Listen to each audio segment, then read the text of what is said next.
Christophe sur France Maghreb 2. Bonjour à toutes, bonjour à tous, j'espère que vous allez bien, en pleine forme, ravi de vous retrouver sur France Maghreb 2 dans votre émission quotidienne, le LGF, le grand forum, sur votre radio jusqu'à 18h, avec au programme aujourd'hui, les médecins qui se mettent en grève en pleine épidémie, est-ce responsable ?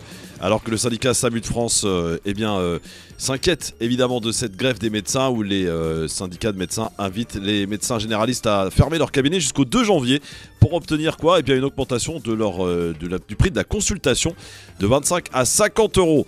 On verra d'ailleurs si les médecins français sont les moins chers, si la consultation est la moins chère en France, en Europe, ou si les médecins s'en sortent mieux. Enfin, je vous donnerai les prix exacts tout à l'heure avec une enquête que nos confrères d'Europe 1 ont faite, que je vous relayerai tout à l'heure.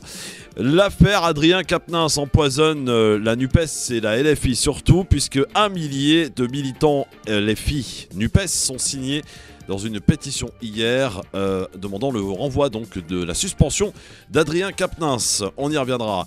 Et puis, est-ce que les attentats terroristes ne valent que pour les islamistes? Eh bien, on y reviendra également tout à l'heure, sans oublier Mam, la belle histoire du jour, qui nous fera le résumé de cette histoire. Et nous continuerons notre semaine spéciale tout à l'heure dans la belle histoire des génériques consacrée à FR3, avec quelques célèbres rendez-vous de cette chaîne qui a ouvert ses portes donc il y a quelques années maintenant. Et justement, il est là, Mam, comment ça va ?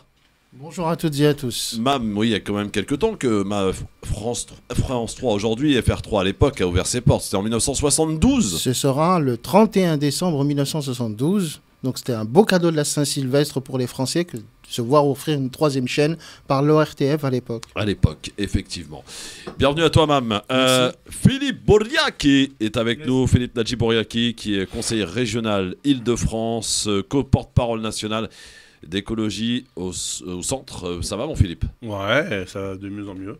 Bah oui, on y reviendra, d'autant que tu as une bonne nouvelle. Enfin, une bonne nouvelle. Une nouvelle importante concernant ta ville. C'est ça. Voilà, on y reviendra dans quelques instants. J'ai le plaisir d'accueillir, et c'est sa première aujourd'hui, certainement pas sa dernière, Rafik Temgari. Bonjour. Bonjour Christophe, et merci pour l'invitation. Comme le veut la tradition dans cette émission, comme c'est ta première, est-ce que tu peux te présenter ? Nous voulons tes papiers d'identité, tout ce qui s'ensuit. Évidemment, même le chien s'en mêle. Alors oui, il me souhaite la bienvenue. Exactement, c'est Lupo, tout le monde le connaît. Non, bah super. Je m'appelle Rafik Temgari, je suis élu dans ma ville de Rueil-Malmaison. Oh non, arrête. On peut rigoler un petit peu, c'est le merde. visitage. Visitage, ouais, bah, pour une première, allez, on va passer. Pas grave, donc 45 ans, je suis marié, j'ai 3 enfants, que je salue d'ailleurs, la petite famille. Je suis élu, mais sinon je suis aussi directeur export dans une multinationale où je passe mon temps entre 2 avions. Où je connais bien le monde de l'export, mais sinon j'habite en France depuis 2004. Et quoi d'autre ? Sinon, j'aime bien la radio, donc je suis très content d'être sur France Maghreb 2. Eh bien, écoute, sois le bienvenu, mon Rafik. Merci beaucoup. Voilà. Élu à Rueil-Malmaison. Qui est le maire de Rueil-Malmaison ? C'est Patrick Ollier, que je salue, et qui est aussi le président de la métropole de Grand Paris. Ouais. Exactement. Et puis... et qui est aussi le compagnon de Madame Alliot-Marie. Michel ça, Alliot-Marie. les histoires perso, ça on s'en fout. Non, Non. mais dans le sens où ça peut actuellement, compter. sincèrement, ça nous apporte beaucoup. Avoir Ah 2 bon ex-ministres, bah oui, Ça la peut ville, beaucoup compter. il était ministre, Ah ouais. elle était ministre. On a d'autres élus avec nous qui étaient ministres, Guy Drut pour ne pas le citer. Qui d'autre ? Donc, je pense que oui, non, franchement, on a eu de la chance à Rueil-Malmaison d'avoir quand même certains élus qui ont une très bonne expérience politique et qui aident pour le développement de la ville. C'est une ville un peu riche, non, Rueil-Malmaison ? Je dirais que c'est une ville qui a beaucoup de patrimoine, que ce soit historique, que ce soit culturel, que ce soit aussi de beaucoup de verdure. Donc c'est une ville verte et c'est une ville très dynamique. Aujourd'hui, je pense qu'elle attire énormément de grandes multinationales.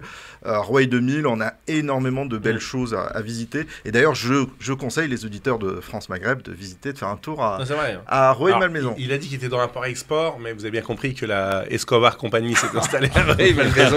Je pense que le bisoutage va être toute l'émission. C'est ça. On verra. En tout cas, affreux, t'as choisi le pire jour. Fuite, ça devrait être intéressant, effectivement.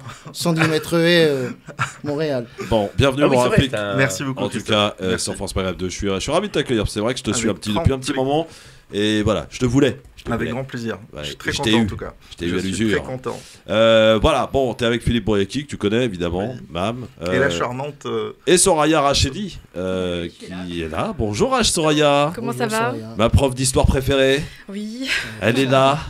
Elle vient une fois Enfin. par an, elle. Hein.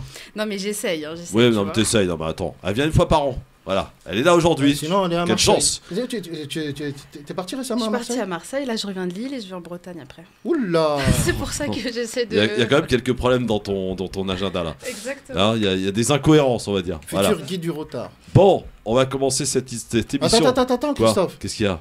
Je crois que c'est solennel. Il faut aujourd'hui inaugurer quelque chose, une Qu'est-ce que- sonorité qui va bientôt Ah. être familière pour vous. Ah, vas-y. Ah, voilà. La clochette. Ça, c'est bien la petite Voilà, la clochette. petite Merci, clochette, Mam. Tiens, regarde. Et c'est une vraie Tiens, je te clochette. l'attends. Ah, voilà. Alors, comment la ça voici. marche?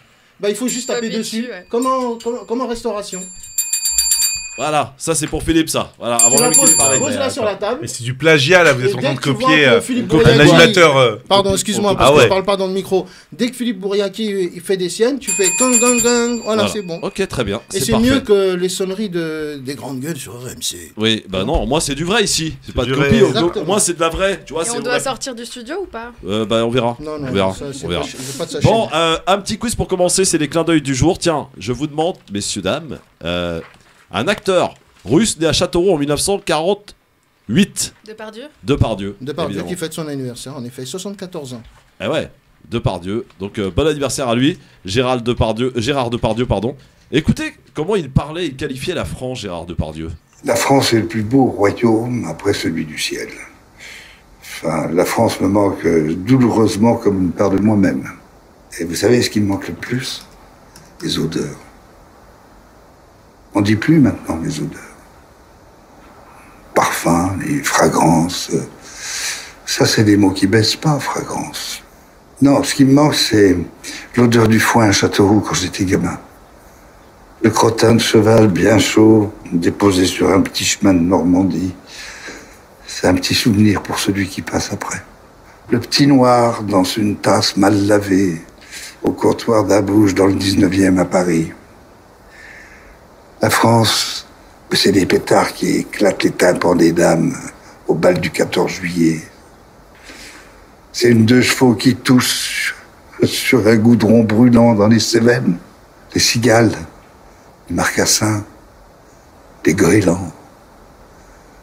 Des petits vieux qui discutent sur un banc en Corse.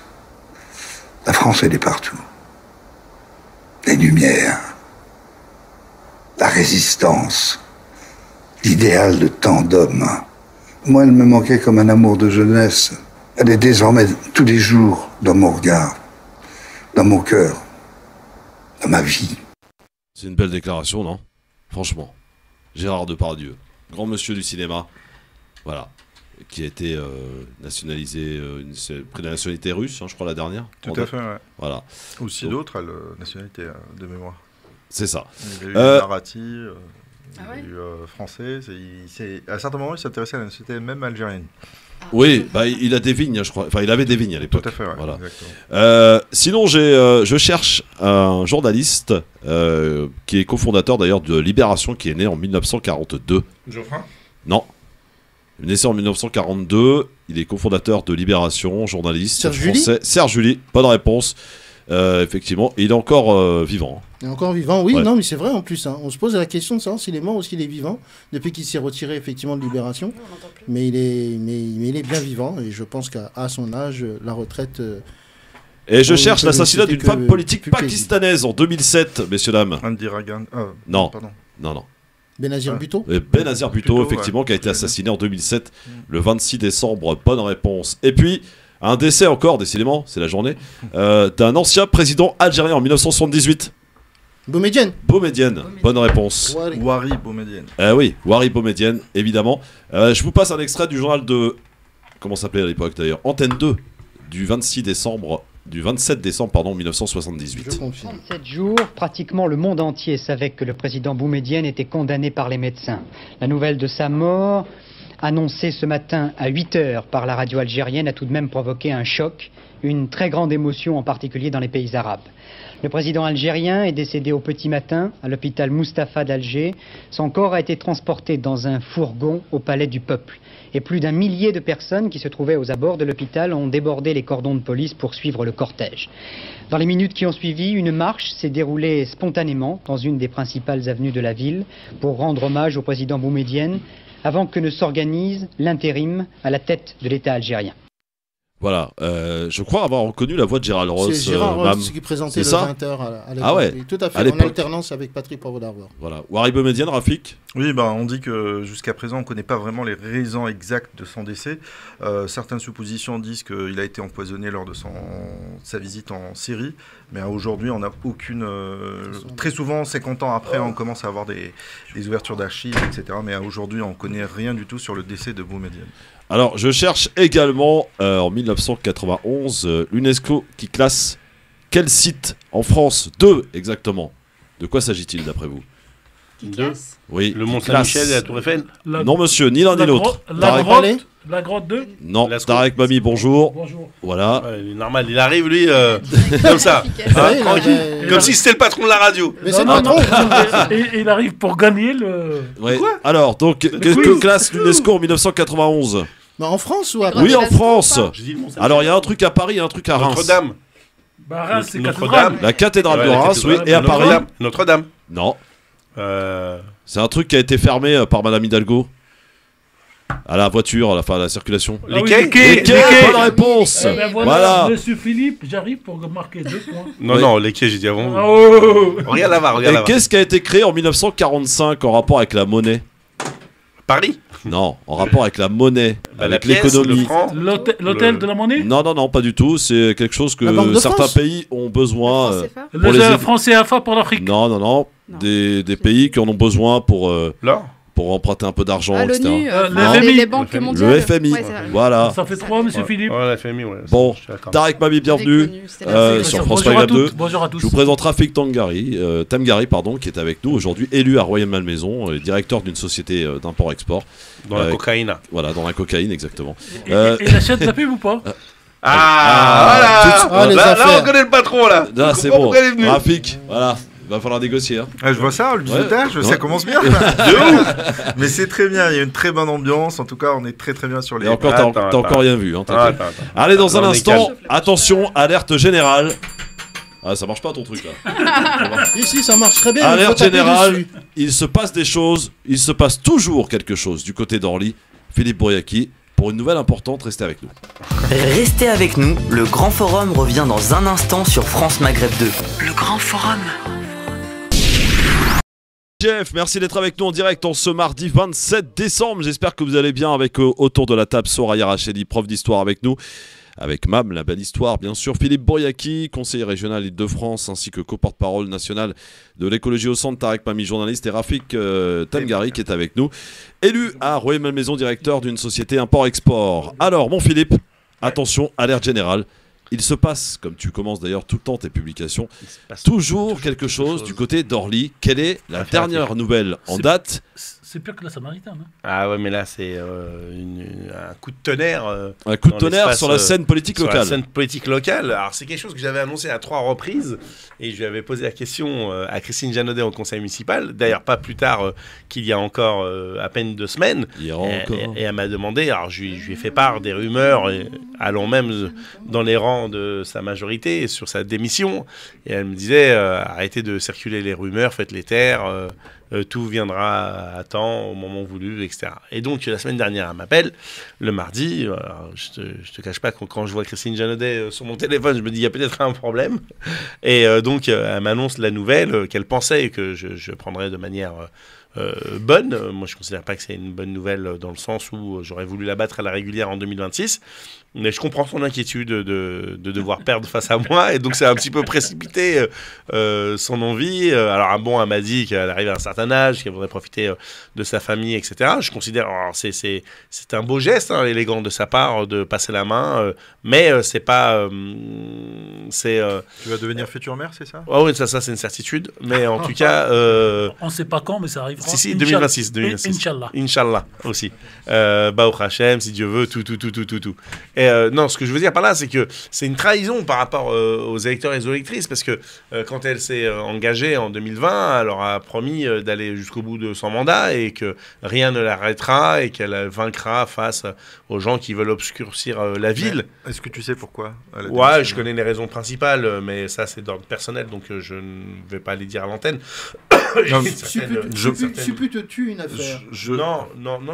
Non, mais ce que je veux dire par là, c'est qu'elle m'a demandé la semaine dernière de ne rien dire avant lundi, puisque la lettre devait arriver dans les boîtes, elle a commencé à partir d'hier et elle continue aujourd'hui, enfin en tout cas ils ont pris un petit peu de retard, donc c'est pour ça que je l'ai annoncé hier matin, parce que j'ai respecté le choix de Christine Janaudet, mais une chose est claire, c'est que on le voit bien dans la ville, en toute modestie, que les choses sont en train de changer de manière radicale, que la popularité en toute modestie grandissante du travail que je fais sur le terrain, et surtout des promesses tenues. Moi j'avais promis de ne pas disparaître en temps des élections, j'ai promis d'être complètement transparent sur mes indemnités et de les afficher, c'est ce que je fais, de reverser la moitié de mes indemnités. Il fait sa campagne là. Non, mais c'est pas ma campagne, c'était une promesse. Rappelle-toi Christophe, c'est quand le tour du versement pour France Maghreb? Alors c'est pas une association, donc malheureusement. J'ai une association. Oui, mais donnez-moi le nom de l'association. Mais ce que je veux dire par là, c'est que je suis au courant, mais l'association, c'est l'association France Maghreb. Je n'ai que 600 € à redistribuer. 300, et j'essaye. Bah ouais, mais simplement, tu vois, ça en fait que 2 par mois, ça en fait que 24 par an, donc je peux pas satisfaire tout le monde, malheureusement. En tant que maire, tu reverseras une. Je reverserai de toute façon, rappelle-toi, c'était une promesse de campagne, et tout le monde à l'époque disait mais quel démago, jamais il le fera, etc. Entre-temps, je suis devenu conseiller régional. Et depuis, ça fait chier pas mal de monde, excuse-moi de l'expression, mais parce que je le fais. Et donc, si moi je le fais, c'est que les autres sont capables de le faire. Moi, chaque année, je rends transparent mon avis d'imposition, ma taxe d'habitation, ma taxe foncière, ainsi que ma déclaration d'intérêt, c'est-à-dire ma SCI, etc. Mais c'est parce que c'était une promesse de campagne, et moi, je tiens parole. Et demain, en 2026, quand je serai maire d'Orly, la moitié de mon indemnité, attends, j'ai pas fini, la moitié de mon indemnité ira aux associations orlysiennes. Elle est supérieure à 600 €. Elle est de 3 600 € en tant que maire, plus 1 000 € en tant que conseiller à la métropole du Grand Paris, plus 250 € en tant que conseiller du territoire, plus 800 €, je crois. C'est bon, je peux attendre. C'est pas mal, ça. Christophe, on peut attendre janvier 26. Moi, je vais créer une association en attendant. Non, mais de toute façon, tout sera transparent en 2026 quand je serai maire. Il y aura deux publications, une en tant que conseiller régional, et à ce moment-là, ça sera des associations qui seront en dehors de la ville d'Orly, parce que je ne veux pas qu'on puisse se dire, tu vois, il met tous les d'ailleurs, actuellement, là, je sors de Act Up Paris. Je viens de leur faire un don de 300 €. Ce mois-ci, j'ai fait un don de 300 € à une association de judo qui est à Villeneuve-le-Roi, donc qui n'est pas dans ma ville. Le mois prochain, c'est SOS Homophobie et normalement le SRAS, le syndicat des travailleurs du sexe. Le mois d'après, c'est la Salsa Caliente. Bah ouais, mais c'est très c'est bien. très éclectique, très éclectique. Christophe, nous, on a une association SOS Islamophobie. Est-ce qu'elle aura droit à ces 300 €? Bah, il faut qu'elle fasse la demande. Il faut que je regarde de quoi il s'agit. Et c'est de toute façon SOS Islamophobie. Hein, c'est pas grave. SOS Islamophobie, ça commence mal déjà l'histoire. Bon, alors donc, clairement, faut qu'on aille vite, mais Philippe, comment ça va se passer? Donc là, elle va, au prochain conseil municipal, voilà. Au prochain conseil municipal du mois de février, il va y avoir un appel à candidature. Il y a des gens qui vont porter. Tu vas te porter candidat? Moi, je vais me porter candidat, évidemment. Même si tu ne seras pas élu. Mais même si je ne serai pas élu, mais on n'abandonne pas au premier échec, on continue, et puis il peut se passer des surprises. Je peux pas vous en dire plus, mais je vais demander qu'il y ait un isoloir, que les noms des candidats soient inscrits enfin qu'ils soient tapés à la machine et qu'on ait des bulletins de vote et qu'il y ait un isoloir. Et s'ils n'acceptent pas l'isoloir, je contesterai la délibération, je la ferai annuler par le tribunal. Un nouveau maire au sein du conseil municipal. Oui, de toute façon, c'est le conseil municipal qui élit le maire. Bon, alors, une histoire sérieuse. Ouais. À Marseille, monsieur Renaud Muselier s'est présenté pour être élu comme président du conseil régional. Il avait la majorité de droite. En vote à bulletin secret. Bien sûr. Et il est dégagé. Tout à fait. C'est un socialiste qui a été élu à la place. Donc et c'est le socialiste qui repart avec la voiture avec laquelle Renaud Muselier est venu. Dans plusieurs villes, hein, juste pour rappel, ça s'est passé dans plusieurs villes. À Chatou, juste à côté de ma ville, ça s'est passé de la même manière. Moi, ce que je voulais rebondir, c'était plus sur le nombre de maires qui démissionnent. Donc, en 2020, on a plus de 900 maires qui ont démissionné. Comment on l'explique? Il y a plusieurs explications. Il y a le cumul des mandats, il y a le décès, il y a des problèmes de santé, il y a des fois de le ras-le-bol. Je pense que c'est tout à fait normal. Alors, je pense qu'ils sont des douzaines, voire, je ne sais plus, il y a combien de maires en France, il y a 36 000 maires en France, donc les 36 000 communes, et que sur ça, il y a un turnover. Donc, c'est tout à fait normal d'avoir un turnover. Donc, comme je disais, soit des problèmes personnels, de santé, découvertes très souvent les maires, et surtout aussi, il faut dire que être maire, c'est vraiment une fonction où ça demande énormément d'énergie. Donc, être à la disposition des administrés 24 heures sur 24, être informé de tous les problèmes de sa commune, donc ça demande vraiment énormément d'énergie. C'est pour ça que je salue le travail des maires, et sachez qu'il y a des villes qui n'arrivent pas à élire des maires. Donc il y a encore une fois, je veux dire, en France, en 2022, il y a des villes qui n'arrivent pas à élire de maires parce qu'il n'y a plus personne qui s'intéresse à la politique, parce qu'ils savent tous que... Il n'y a pas de candidat, oui, parce qu'ils savent tous que c'est des travaux. Très souvent, c'est... quelqu'un qui est nommé par le préfet. Exactement. C'est le préfet qui nomme je savais pas que ça existait, commission, donc on est sous tutelle de la préfecture. Donc c'est le préfet la professionnalisation du politique comme sa mère, c'est récent quand on regarde l'histoire de France. Dans les grandes villes, pas avant, dans les petites c'était les classes bourgeoises qui étaient très installées financièrement, qui faisaient de la politique à côté. Donc ils n'avaient pas ce poids-là financier à avoir. Et là, aujourd'hui, c'est tout un autre. Le maire de Paris, c'était 1977, je crois. Hein. Premier maire de Paris. Oui, c'est ça. Donc c'est très très récent. C'était une bataille entre Giscard d'Estaing et Chirac. C'est les deux meilleurs amis du monde en politique de l'époque. Bon, alors Philippe, on sait jamais. Donc Tarek Pavi nous a raconté que c'est possible en fait. Alors, je vais être honnête avec vous. Non, ça va pas être possible. Ça sera Imel Benchek, sauf si non, mais de toute façon, s'il refuse l'isoloir, je ferai annuler l'élection. Sauf si quelqu'un d'autre dans sa majorité se présente. Alors, je peux pas tout dire, mais je sais qu'il y a un courant politique de sa majorité qui a essayé d'en discuter avec un autre pour proposer un scénario alternatif, et les autres les ont pas suivis dans leur délire. On leur dit écoutez, vous faites comme vous voulez, mais nous on a tellement galéré pour avoir notre mandat d'adjoint si le coup ne marche pas, parce qu'il te faut 18 personnes pour avoir la majorité. Et donc si tu fragmentes comme ça sur une élection et qu'il y a une suspension de séance et que Imel Benchek par exemple va voir l'opposition en disant moi je vous intègre si vous votez pour moi, etc., et on dégage les autres, il peut y avoir des arrangements. Voilà. Il peut y avoir des choses comme ça lorsqu'il y a un bis-bis dans le même groupe de la majorité. Mais dans le cas contraire, s'il n'y a qu'une seule candidature de la majorité, ils sont 27, normalement, elle va être élue à 25 voix, je pense. C'est que le maire, quand il démissionne, normalement, c'est le maire adjoint, donc le premier maire, qui est sur la liste. Et en l'occurrence, puisque là, dans votre cas, c'est une femme, donc c'est un homme qui va reprendre l'intérim pendant 15 jours, le temps de préparer les élections. Et après, c'est un vote qui se fait... Pourquoi il n'y a pas de nouvelles élections en cas de démission, justement? Parce que, non, en fin de compte, tu votes pas pour le maire, c'est pas une élection directe en vérité, le maire. Vous avez élu une liste pendant 5 ans. D'accord, 6 ans, pardon. Et puis sur le principe électoral, cher Christophe, c'est pas les citoyens qui votent pour élire leur maire, les citoyens votent pour élire un conseil municipal, et puis il y a ce qu'on appelle le deuxième tour. Au deuxième tour, ce sont les élus municipaux qui vont choisir leur troisième tour. Troisième tour. Oui, si mais, vous voulez. Mais bon, en même temps, quand vous votez pour le maire, moi je vote pour mon maire, je comprends pas votre truc.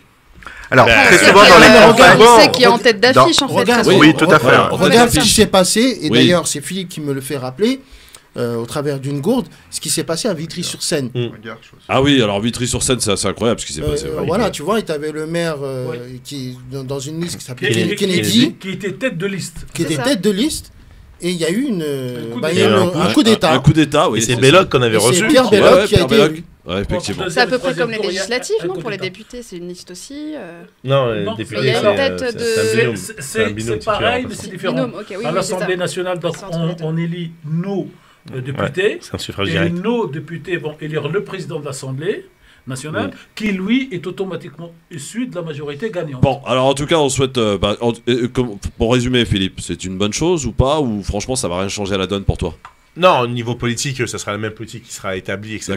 Ouais. Mais il y a un vrai boulevard pour 2026. C'est une certitude. Bon, ok. Pour différentes raisons que je n'évoquerai pas là, parce que j'ai pas envie de manquer de préjugés. Enfin, tu vois, j'ai pas envie de manquer à l'image. Attention, tout est enregistré. Non, mais tout est enregistré, bien sûr.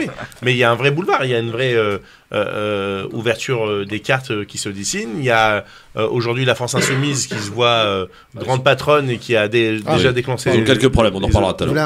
Les hostilités sur la ville et une refondation du centre droit, du centre gauche qui aujourd'hui tourne en toute modestie autour de moi et on verra les choses qui vont se passer. Bon. En tout cas, on te souhaite bonne chance ici collectivement, mon Philippe. Mais j'y retourne à la bagarre et on te fait confiance pour ça, hein. Effectivement. Il y a un an, t'étais quasiment mort. Aujourd'hui, t'es mort et enterré.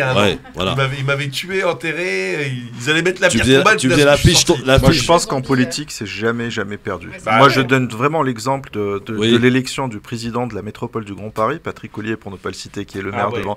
Alors, au départ, comme il fait partie des Républicains, les Républicains ont sorti un autre candidat en parallèle à lui, et on pensait que c'était mort, et à la dernière minute, il s'est fait élire par la gauche, alors que c'est pas du tout sa famille politique. Donc je me dis en politique, exactement, il faut être vraiment sortir des coups de attention, non, il y a un an, je vais te dire, ce qui m'est arrivé, il fallait être très très fort pour pouvoir continuer à tenir. Bon, quand tu te prends 7 pages dans Mediapart, en général, tu sors pas indemne. Et heureusement que ça a été un article à charge où ils n'ont absolument pas auditionné les témoins, où ça a été vraiment j'étais un dommage collatéral. L'objectif, c'était de tuer le candidat Jadot. Et moi, j'ai eu confiance en la justice, pas la justice interne de LV, parce que je savais très bien que tout était tronqué d'avance. Et la justice m'a donné gain de cause, m'a réhabilité. Et je remercie le Parisien Val-de-Marne, parce que franchement, ils ont été corrects. Alors, pas sur l'article qui est sorti la veille d'un vote interne. Bon, ça, on a très bien vu la manœuvre. Mais en tout cas, quand la décision de justice est tombée, ils ont fait un article clair, net et précis et circonstanciel. Alors, est-ce que les habitants de Orly sont satisfaits de la maire adjointe, Madame Imen Benchi? Non, c'est ça la question aussi. Le problème, c'est que c'est une copine. Je veux pas trop la torpiller, mais d'après ce que j'ai entendu, il faut dire la vérité. Monsieur, vous êtes gentil, mais Orly, c'est sympa, mais on va pas y passer l'émission. Alors, juste pour moi, pour son petit papier, on a trouvé le nouveau surnom de Philippe. Aujourd'hui, c'est Philippe Highlander. Highlander, d'accord. Ok, très bien. Sans transition, Highlander, les médecins se mettent en grève, sont appelés par leur syndicat à fermer leur cabinet jusqu'au 2 janvier pour demander une augmentation de leur consultation, du prix de la consultation qui devrait... Enfin, ils espèrent en tout cas passer à 50 €. Moi, j'y crois moyen. Pour le coup, on va faire un peu comme ce qu'on a fait la semaine dernière. On a été très virulent envers les grévistes de la SNCF. Est-ce que les médecins, est-ce que c'est responsable de se mettre en grève en pleine période d'épidémie en tout genre? On nous invoque d'ailleurs des épidémies de grippe, de Covid. Vous avez vu ce qui se passe en Chine? Là, ça repart en flèche totale. 180 variants différents. Donc, il y a de quoi être inquiet quand même. On est mort. Donc, les gastro, les bronchiolites pour les enfants. Bref, est-ce que c'est vraiment responsable de se mettre en grève maintenant quand on est médecin généraliste? On en reparle dans un instant avec vous sur France Maghreb 2. Tout de suite. Ne bougez pas, le Grand Forum vient dans un instant. Le Grand Forum sur France Maghreb 2. Le Grand Forum, merci d'être avec nous en direct en ce mardi 27 décembre, dernière semaine de cette année 2022. J'espère que vous allez bien en tout cas et que vous passez de bons moments avec nous. Et vous pouvez évidemment nous appeler à n'importe quel moment dans cette émission. Le peuple a la parole. Plus que jamais, vous pouvez nous appeler au 01 40 33 9000. 01 40 33 90 00. Soraya Rachidi, prof d'histoire, est avec nous. Philippe Bouriaki, conseiller régional Île-de-France. Rafik Temgari, c'est sa première aujourd'hui, élu à Rueil-Malmaison. Tarek Mami, journaliste, et Mam, bien sûr, la belle histoire. Tout à l'heure, la belle histoire des génériques et la belle histoire du jour, c'est-à-dire la chronique résumée de cette émission. Alors, les médecins, vous le savez, réclament une hausse des tarifs de consultation qui serait parmi, selon leurs syndicats, les plus bas d'Europe. C'est un argument avancé en tout cas par les syndicats. Europe 1, nos confrères d'Europe 1 ont fait une enquête là-dessus pour nous donner un petit peu des chiffres. Combien coûte une consultation par exemple chez nos voisins européens? Est-ce que vous le savez? Par exemple au Royaume-Uni, combien coûte une consultation chez un généraliste selon vous? Très cher. 70. De 60 à 300 €. 300 €, hein, je vous le dis. Hein. Pour une consultation chez un généraliste. Et les médecins espagnols, combien? Je pense qu'ils sont à 50 € aussi. 69 €. 70. En Espagne, comme en Grande-Bretagne, la plupart des consultations sont gratuites quand même, hein, dans le service public, faut le dire. En Allemagne, en Italie ou encore aux Pays-Bas, un rendez-vous coûte combien? 90. Entre 65 et 78 €. En fait, on est loin des 25 € demandés en France, hein, mais les médecins français ont des revenus supplémentaires, par exemple, lorsqu'ils sont médecins traitants. L'assurance maladie les paye, ces revenus représentent en moyenne 5 000 € en plus par an. Alors, plutôt que le tarif de la consultation, il faut peut-être regarder le salaire annuel. Le médecin français gagne 3 fois plus que le salaire moyen des autres habitants du pays. Seuls les médecins allemands et britanniques gagnent plus en Europe. Alors, est-ce qu'une consultation à 50 euros vous paraît-elle justifiée, Rafik Tengari ? Non, pas du tout, parce que je pense que passer du simple au double, c'est vraiment beaucoup. Si je dirais, Christophe, du jour au lendemain, tu vas demander de doubler ton salaire et sans aucune... Moi, je prends. Hein. Ah, bah ouais, mais bon, les gens, ils vont pas... qui vient de faire mal cardiaque, là. Donc, sincèrement, moi, je pense que c'est pas du tout bénéfique pour les citoyens français. Pourquoi ? Pour la simple raison, c'est qu'aujourd'hui, déjà qu'il y a un désert médical, on trouve pas de médecins un peu partout, donc on souffre. Et secondo, les médecins disent qu'il y a de plus en plus de pathologies qui découvrent qu'ils ne voyaient pas auparavant. Pourquoi ? Parce que les gens prennent beaucoup plus de temps pour aller consulter. Parce que déjà à 25 €, ils ne trouvent pas de médecin. Et pour certains, c'est quand même un petit peu cher. Et sachant que là, on parle que des généralistes, parce que les spécialistes, c'est pas du tout les prix. Hein. C'est pas du tout les mêmes prix. Justement, ce désert médical, 50 €, ça va faire un appel d'air. Hein. Moi, je le pense pas. Oui, parce que les étudiants ne veulent plus devenir médecins. Déjà, médecin, c'est compliqué. Médecin généraliste, c'est encore plus compliqué. On importe énormément de médecins, pour information. En France, sur le fait qu'ils fassent grève, est-ce que ça vous paraît responsable de faire grève en ce moment à Moi, je trouve que c'est mal choisi. Alors, irresponsable, mais peut-être efficace. Ouais, je pense qu'il y a... Pour obtenir ils obtiendront pas les 50 €, on est d'accord. Non, surtout qu'actuellement, il y a une triple pandémie. Je pense qu'il y a le Covid, il y a la bronchiolite et la bronchiolite, absolument. Donc, du coup, je me dis que c'est vraiment on est à la période où les Français ont besoin d'aller consulter, d'aller se rassurer, et que si on ne trouve pas un praticien en période de fête... Déjà, il faut souligner que sans grève, c'est compliqué. Oui, tout à fait. Déjà, surtout quand on est nouveaux arrivants dans une ville, etc. Moi, je sais, quand j'ai déménagé pour trouver un médecin tout court, alors je parle même pas de médecin traitant, j'étais obligée de passer sur Doctolib. Donc voilà, t'es malade, t'es avec ton téléphone pour avoir du Doliprane. Et encore. Et là, j'étais super contente de trouver une jeune médecin généraliste qui m'a pris, mais c'est après quoi ? Après 2 ans. Donc déjà, sans grève, c'est super compliqué. Et là, je sais pas en fait si ça appelle justement à une amélioration des conditions de médecins, parce que, à vrai dire, si nous, on n'a pas de médecins, eux en souffrent aussi. Tous les meilleurs médecins de ma ville, j'ai envie de dire meilleurs, c'est même les médecins présents, ils prennent plus de nouveaux patients. Depuis, je sais pas, 5, 6, 7 ans. Et les nouveaux médecins, ils sont vite fait envahis. Et les consultations, c'est à la chaîne. Hein. C'est effectivement 25 €, mais 25 € toutes les 10 minutes, je pense. Oui, 10 à 15 minutes, ça dépend. Et la question qui se pose derrière, c'est est-ce que la sécurité sociale, derrière, elle suivra, va rembourser sur la base de 25 ou de 50 ans. Oui, c'est la grande question. Auquel cas, en fait, c'est une espèce, excusez-moi l'expression entre guillemets, escroquerie, parce qu'ils savent que c'est la sécurité sociale qui va prendre en grande partie cette différence. Donc nous tous. Donc les impôts qui augmentent. Oui, c'est ça. Mais pour autant, quand même, médecin généraliste, c'est quand même des années d'études, ça nécessite quand même... C'est entre 7 et 9 années d'études, et un premier salaire, quand on débute, à 3 500 € par mois. Oui. Philippe Boyaké, est-ce que c'est responsable de faire grève en ce moment ? Et je trouve d'ailleurs qu'on est... On est beaucoup moins virulent comme on l'a été par exemple pour les grévistes de la SNCF. Je veux dire quand même, on a plus besoin d'un médecin que d'un train, non ? Ça dépend, si tu as besoin de voir le médecin, si tu dois prendre le train pour voir ton médecin, tu en as besoin aussi. Oui, mais bon, généralement, tu vas pas à Marseille pour voir ton médecin. Ça dépend si c'est un... En fait, c'est plus urgent. Le médecin, c'est plus urgent, mais je pense qu'à cette période-là, il y avait plus de demandes de transport que de médecins. Mais effectivement, un médin, c'est plus urgent. C'est-à-dire que quand on est... Voilà. Alors, Philippe. Oui, alors, donc, est-ce que c'est responsable de faire grève en ce moment, là, en pleine épidémie, Philippe ? Non, quand il y a une épidémie comme ça, après, les préfets peuvent les réquisitionner, donc aux préfets d'assumer leurs responsabilités aussi. Je pense qu'ils sont là surtout pour faire un électrochoc, comme quand tu vas aux urgences et qu'il y a marqué urgentiste en grève, ils sont là, ils sont obligés d'être là, donc un électrochoc pour dire qu'ils sont dans une situation compliquée, qu'il faut augmenter et revaloriser leur indemnité. C'est vrai que 50 €, du coup, faut bien comprendre. Ça paraît énorme. Après, ça dépend qui le prend en charge. Si c'est pris en charge par la sécurité sociale, donc non, c'est pas énorme. Mais si le ticket modérateur explose et qu'il n'est pas pris en charge par la sécurité sociale, il y a plein de gens qui vont pas pouvoir se soigner de toute façon. Donc au contraire, tu vas en mettre encore plus sur le carreau.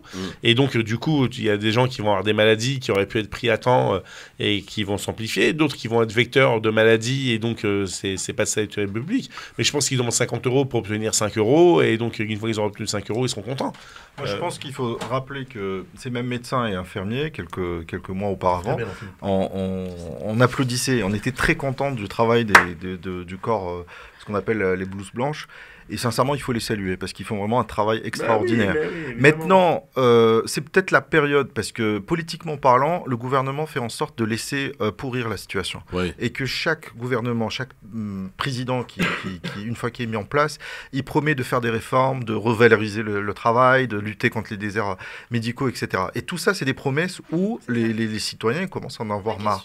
Donc je me dis, est-ce que ça va réellement résoudre le problème? Donc demain, on n'aura plus de problème parce qu'on passe à 50 € et du coup, ça va encourager plus les médecins à s'installer à droite ou à gauche. Ou est-ce que demain, on passe à 50 € avec l'inflation, etc. Ça va être, on va demander 100 € par la suite et le problème ne sera pas résolu. Donc il faut vraiment trouver des vraies solutions réelles et qui résout les soucis des Français au quotidien. Tarek Mami, on le sait, et d'ailleurs les médecins sont les premiers à le déclarer aussi, il y a un réel problème dans les hôpitaux, il y a des urgences qui ferment la nuit par manque de personnel, et pour autant, pour des petits intérêts personnels, enfin collectifs en l'occurrence pour les médecins, ils se mettent en grève pour obtenir une augmentation de consultation. Est-ce que c'est responsable franchement ? Alors, on a beaucoup parlé la semaine dernière des grévistes des SNCF. On a été très dur même. Oui, et on disait une phrase terrible, c'est que les travailleurs de la SNCF sont obligés de faire du bruit et de faire mal pour que ça aboutisse. Est-ce qu'aujourd'hui, le ressenti des citoyens va être aussi fort que la semaine dernière? Je ne le crois pas. Ouais, je ne le crois pas parce que quand vous allez sur Doctolib, vous avez toujours, en tout cas dans les grandes métropoles, un médecin. Et surtout, vous ne vous sentez pas concerné parce que vous êtes moins nombreux à aller voir le médecin en ce moment que vous allez prendre le train pour aller voir parents, grands-parents. Ça dépend, il y a beaucoup de personnes malades en ce moment. Oui, mais en quantité, cher Christophe, ça ne remplit pas des TGV. Hein. Donc, excusez-moi l'expression, mais c'est comme ça. Et donc, à partir du moment où ça ne remplit pas les TGV, les gens se sentent un peu moins concernés et les concernés vont se débrouiller. Vous avez, par exemple, vous avez une institution qui marche bien en France, qui est très peu connue par les citoyens. Dans les grandes villes, vous avez des espèces de dispensaires qui dépendent des mairies, que les gens ne pratiquent pas. Les gens, quand ils sont malades, soit qu'ils vont à l'hôpital public, soit qu'ils vont, pour des urgences surtout, soit à leur propre médecin. Moi, je vous conseille, il m'est arrivé pour des urgences, de voir donc ces dispensaires municipaux. Et je peux vous dire que ce sont les mêmes médecins qui travaillent donc dans les hôpitaux, qui donnent dans quelques heures de leur vie dans ces... ils sont réquisitionnés pour aller faire effectivement... voilà, j'allais dire du social. Voilà. C'est généralement à côté des hôpitaux, par exemple. Voilà. À Paris, par exemple, moi qui suis parisien, j'en ai découvert 3 ou 4. Un du côté de la place Gambetta, un du côté de la porte de Bagnolet, et un en plein Saint-Lazare. Et quand je suis rentré la première fois dans ce dispensaire Saint-Lazare, je peux vous dire que c'est un immeuble de 5 étages dans lequel il y a toutes les spécialités. On fait un peu la queue. Mais on ne connaît pas, en fait, on n'est pas informé sur ce qu'on pourrait faire de ce côté-là. Mais je pense qu'ils ont tort de le faire aujourd'hui parce qu'eux, ils peuvent le faire à n'importe quel moment. Et les gens n'auront pas le même ressenti que la SNCF. Et puis ils vont aller aux urgences à la fin, les gens. Bah oui, ils vont aux urgences pour rien en fait, c'est ça le problème. C'est ça. Oui. Bah si t'as pas de médecin... bah oui, je sais. Ça va encore plus quand ton enfant il a 42 fièvres et que t'as pas de médecin de ville, je vais te dire, tu réfléchis pas. Vous allez aux urgences. Voilà, c'est ça, vous allez et remplir les urgences. Vous attendez 7 ou 8 heures, mais vous êtes aux urgences. Oui. Voilà. Bon, en tout cas, vous pouvez nous appeler évidemment si vous le souhaitez pour nous parler de cela. Les médecins généralistes qui demandent donc une augmentation de la consultation à 50 €. Non mais tu sais aussi qu'est-ce qu'il faudrait faire, je pense... Oui. Je vais me mettre des gens à dos là. C'est pas grave. C'est pas bon pour les élections municipales. Ouais, non, mais du coup, je vais peut-être me présenter en 2027 en tant que président de la République. Non, mais ce que je veux dire, tu sais que pharmacien, c'est entre 6 et 7 ans d'études. Oui.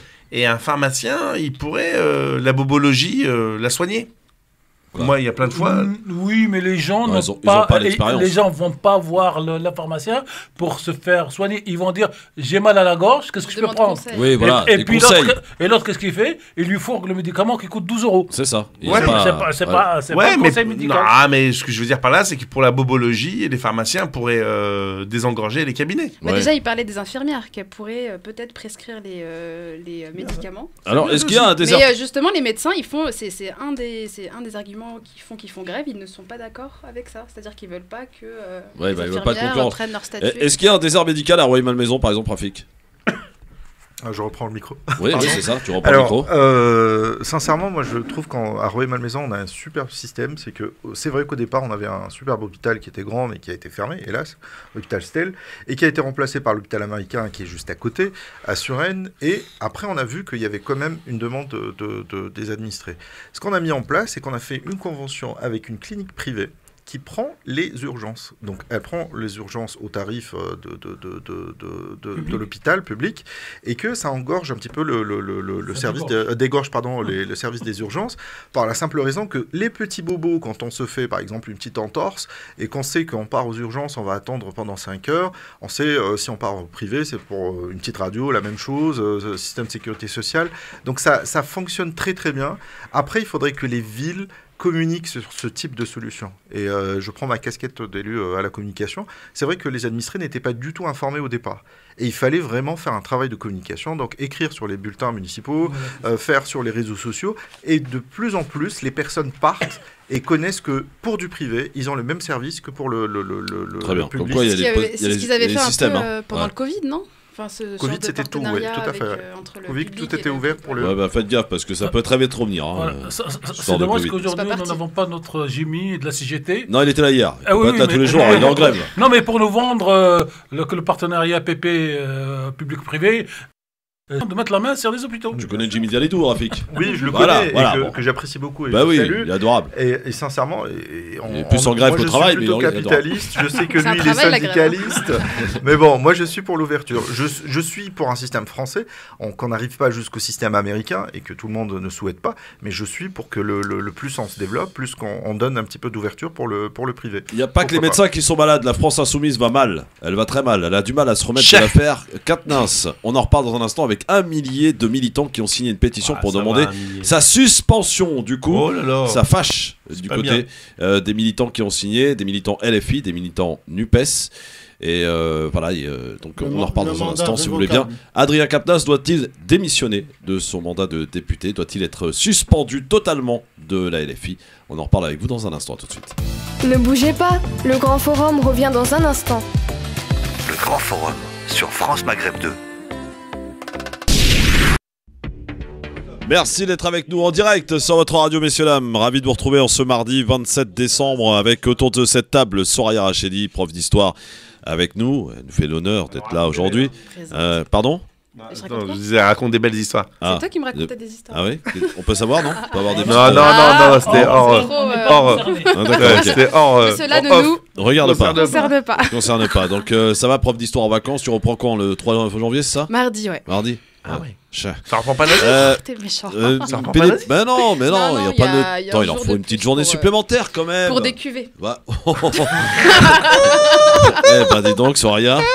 Et c'est Blanquer qui a rajouté cette journée. Hein. Ah, merci Blanquer. Depuis, c'est barré. Il l'a rajouté, mais ça va être enlevé dans les grandes vacances. C'est juste un on va pleurer, la petite larmichette. Philippe Boyaki, qui est co-porte-parole national de l'écologie au centre et conseiller régional Île-de-France. Ça, j'ai voulu lui poser la question quand je l'ai entendu la dernière fois. C'est-à-dire, il y avait les centristes, on disait les centristes de droite, les centristes valoisiens et les centristes de gauche. Là, les écologistes innovent et nous refoutent quelque chose encore au centre. Au centre. Vous marquez jamais les buts. À droite et à gauche, vous êtes toujours au centre. Vous. On est au centre de l'échiquier politique. Oui, le centre ne sert à rien.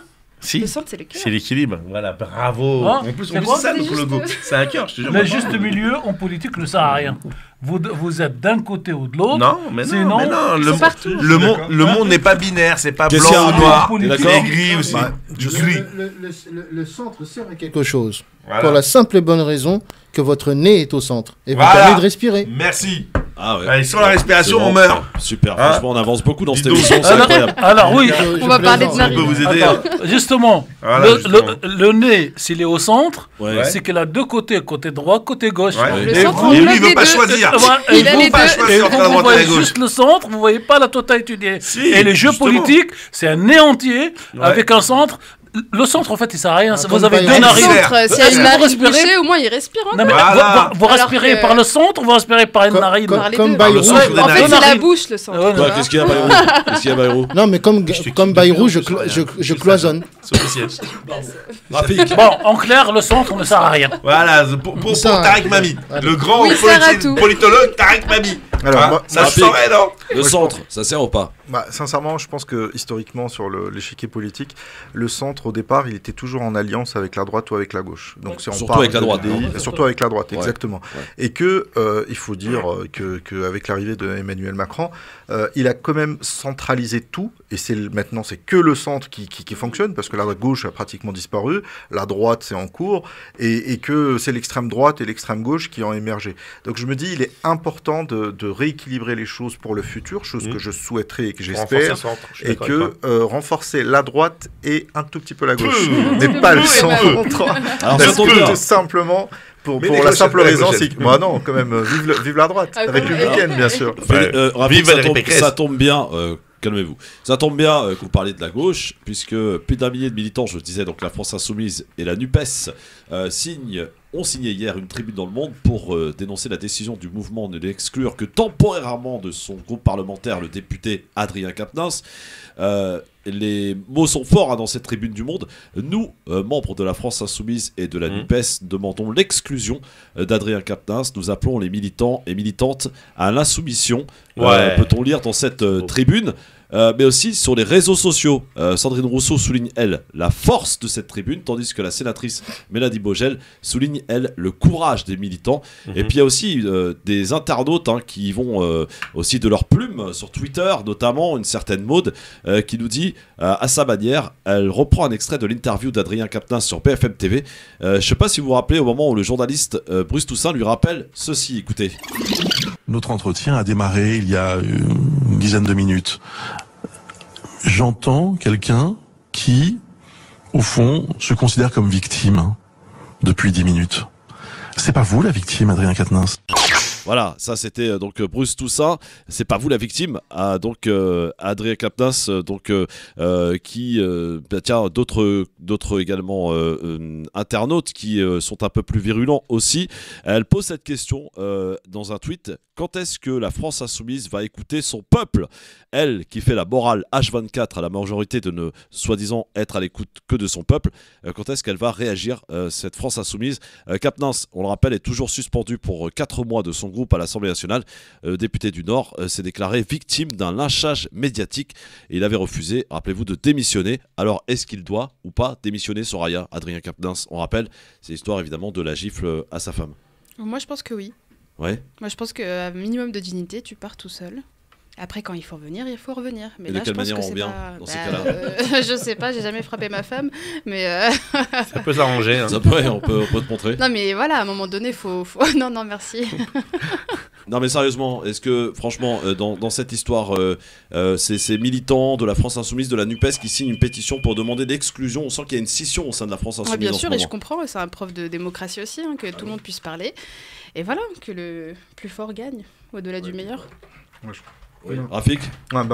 Sincèrement, moi je pense que il est élu. Et un élu doit être exemplaire. C'est ça. Et que là, il n'a pas donné l'exemplarité. Et sincèrement... Il a reconnu son geste, rappelez-le. Oui, c'est ce que je dis. Il aurait pu le nier. Ouais, il aurait pu le nier. L'homme peut faire des fautes, on est bien d'accord, mais quand on est élu, on ne doit pas faire des fautes. Et ça, c'est ça la différence. Pourquoi? Parce que les gens ne croient plus dans les élus, ne croient plus en politique. Parce que c'est des meilleurs donneurs de leçons, et quand il s'agit d'eux, on trouve toujours comment protéger les cadres et les élites du pouvoir. Surtout de la France Insoumise, pardon, mais ils ont été extrêmement donneurs de leçons envers Macron et les quelques histoires aussi qu'il y a eu de ministres. Et ils ont eu raison, mais là ça leur tombe un peu dessus. Mais voilà, c'est pour ça qu'il faut être l'arroseur arrosé là pour le coup. Donc je pense qu'il faudrait enlever un petit peu ce système, parce qu'on se dit vivre dans une démocratie, enlever ce système où on protège tout le temps les élites, les cadres dirigeants, les cadres supérieurs dans les partis politiques et les formations, et même dans les ministères et autres, dans les milieux du pouvoir. Je pense qu'il faudrait vraiment faire en sorte de donner l'exemple. Donc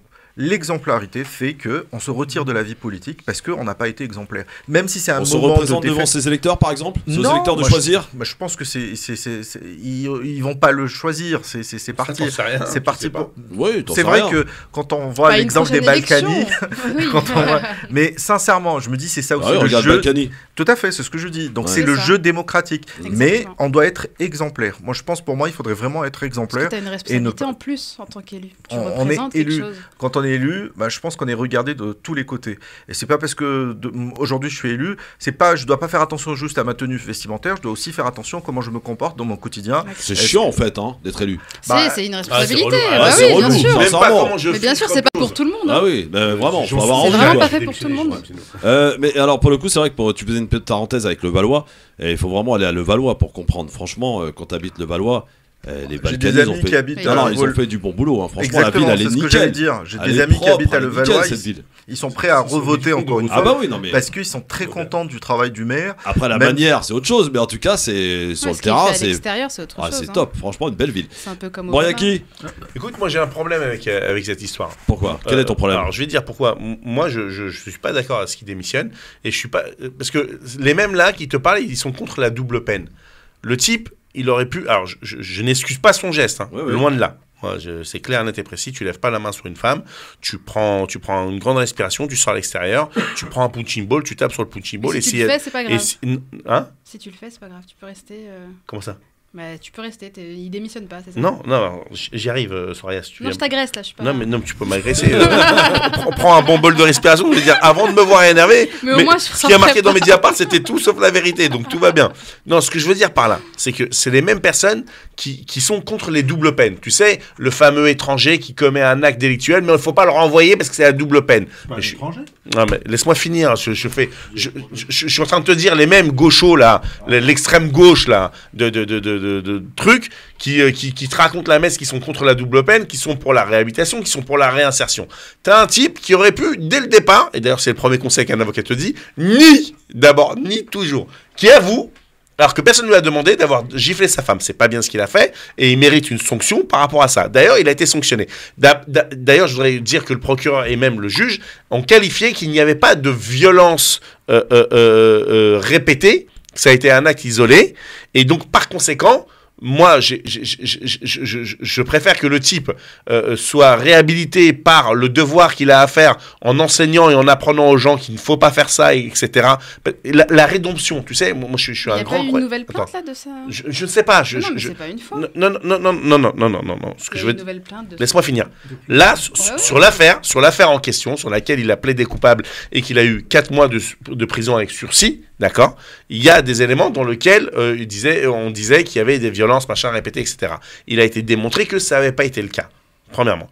Deuxièmement... Mais là, c'est le cas, on est d'accord. Là, on parle d'aujourd'hui. Non, d'aujourd'hui, moi, j'ai pas les éléments. Et d'ailleurs, moi, ce qui me gêne, c'est que des éléments dans une affaire qui doit être confidentielle de justice... Oui, c'est vrai que ça se retrouve sur la sphère médiatique. T'as raison, Philippe. Attends, il a été lynché médiatiquement. Attends, j'ai pas fini. C'est vrai qu'il a lynché. Je dis que dans une procédure, il y a le secret de l'instruction. Et donc, il faudrait vraiment m'expliquer comment les pièces à peine sorties du commissariat se retrouvent dans les mains des journalistes. Oui, absolument. Ça, c'est aberrant. Donc là, il y a une théorie du complot ou de vouloir démonter un mec qui est réaliste et qui renforce ce qu'il vient de dire. Moi, je dis que la gifle qu'il a donnée, c'est pas normal et il doit être sanctionné pour ça. Il doit payer sa dette, il doit se réhabiliter s'il est en mesure de se réhabiliter. Donc il a raison quand il se dit victime d'un lynchage. Alors là, je considère qu'effectivement, il y a bien un lynchage parce que c'était l'héritier de Jean-Claude Mélenchon. Ouais. Mais là où ça me pose un problème, là où ça me pose un vrai problème, t'as Arbouafs, des suspicions de machin, etc. Pas de plainte en interne, pas de plainte en externe, il a été écarté comme une vulgaire chaussette. Pourquoi Arbouafs a été écarté et qu'il n'y a pas eu de pétition là, de ces pseudo-gauchistes là, de ces pseudo-racistes, et moi je le dis, parce que si ça avait été un beurre, il serait fait tuer, ça aurait été un black, il serait fait tuer. Quand c'est un white, on vient à la rescousse des uns et des autres, et certains bien pensants viennent de me dire, ouais machin, ceci, cela. Arbouafs, il a été exterminé, brûlé, parce que les communistes ont demandé sa tête pour donner la place à la mère de Vaux-en-Velin. Pourquoi tu veux qu'Adrien soit réhabilité là maintenant ? Si t'as Arbouafs lui-même, il est éjecté, Adrien, il faut qu'il soit éjecté. Non, moi je n'ai jamais été pour niveler par le bas. C'est pas parce qu'on a tué un des nôtres, sur la place publique et que personne n'est monté au créneau, qu'Adrien Quatennens doit être assassiné de la même façon. Mais par contre, là où ça pose un réel problème, c'est sur la démocratie interne que fonctionne la France insoumise. Tous ceux qui ont été contestataires, et ils ont le droit d'être contestataires, j'ai pas de souci là-dessus. Raquel Garrido. Ils sont tous écartés du pouvoir et donc Jean-Luc Mélenchon, avec sa secte, ce gourou, est en train de mettre un bloc et c'est à son honneur et à son profit dans le sens de la loyauté, ce que j'ai pas eu avec Jadot qui m'a laissé tomber comme une paire de chaussettes pour quelque chose qui n'était pas vrai, parce que quand tu es victime de ça, quand tu passes par la broyeuse, je t'explique pas tous les dommages collatéraux qu'il y a. Par contre, c'est vrai que Mélenchon l'a pas laissé tomber, au contraire. On est en France, on est dans un état de droit, qui permet la réhabilitation de quelqu'un. Mais t'es pas réhabilité à la sortie, il laisse du temps passer, mais il a une sanction. Sort de là, et ensuite il a 4 mois de suspension, ça va. Il a eu 4 mois. En tant que politique, je sais pas si ça va. Mais pourquoi il serait-il différent des êtres humains? J'ai une question à te poser. Demain, il revient à l'Assemblée, par exemple. Après, il est déjà à l'Assemblée. Non, mais d'accord, mais là, il est suspendu pour l'instant. Non, il est suspendu de son groupe, mais il est à l'Assemblée. Non, mais il vient pas, là, pour l'instant. Demain, il revient, il va parler de violences faites aux femmes. Ça va être compliqué quand même. Exactement. Tu vois ce que je veux dire? Mais attends, oui, ça va être compliqué par rapport à son antécédent. À chaque fois. Mais attends, si tu fais une faute, si tu fais un crime et que tu payes ta dette à la société, pourquoi on va te le reprocher à vie? C'est ça, payer. Qui a dit qu'il avait payé la dette? Eh ben, qui commence à payer. Ça y est. Quand ta sanction, tu as payé via ta sanction que tu as eue. Tarek Mami, Adrien Quatennens. Alors, moi, je suis contre qu'il démissionne ou qu'on le fasse démissionner pour une règle claire. Moi, j'en ai marre des décisions à géométrie variable. Qu'on fasse une loi pour dire que toute personne condamnée en sursis ou en plein soit démissionnée d'office et qu'on applique ça à tous, ça me va.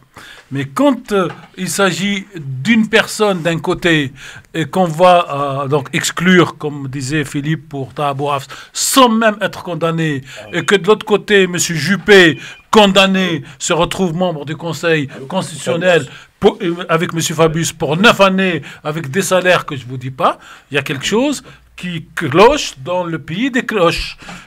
Et donc c'est pour ça que je suis pour un, comment on va dire ça, pour un égalitarisme républicain total. Aussi égalitarisme, mais j'ai aucun problème à niveler par le bas, parce que pour moi la représentation qu'on nivelle par le bas ou par le haut, ça me gêne pas.